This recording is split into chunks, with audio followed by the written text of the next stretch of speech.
គឺខ្ញុំមកលេង Minecraft Sky Block បន្តទៀតគឺថាមានរឿងអ្វីកើតឡើងតាមវីដេអូទាំងអស់គ្នា ឡើយខ្ញុំធ្វើការជីកថ្មដើម្បីធ្វើជា slab ព្រោះខ្ញុំចង់បៀលតទៅមុខទៀតក្នុងការដើររកកោះផ្សេងព្រោះថាដើមឈើយើងដាំខ្ញុំដាំអត់មានដុះអីទីសោះមក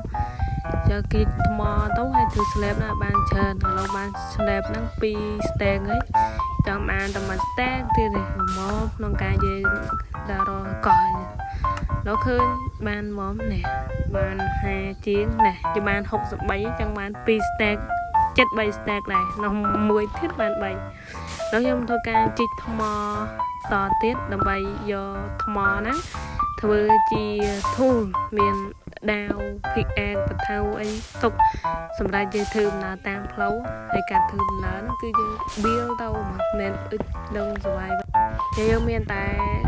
កាប់ប្លង់ឲ្យ build ទៅរកកោះមានកោះផ្សេងអីមានបោះផ្សេងយើងមកទុកកន្លែងយើងហើយសម្រាប់រកឈើរកអីធ្វើផ្ទះធ្វើអីដែរហើយយើងមកធ្វើតែយកឈើមកធ្វើជា stick ហើយយក stick ផលិតធ្វើជាបថៅធ្វើជាដាវហ្នឹងហើយធ្វើ pickaxe មួយទៀត pickaxe យើងចិត្តបាក់ដែរហើយយើងខ្ញុំចាប់ដើម build less ក៏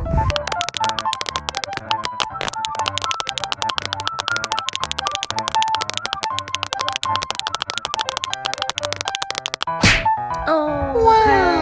เราបានឃើញកោះនេះតែយើងងឹតតិចព្រោះថាពេលយប់ហ្នឹងមើលមានកោះតែអស់ប្លុកយើងអាចតតែមកប្លុកពីប្លុកទៀតបានខ្ញុំមកយកថ្មឈើតហើយបាទ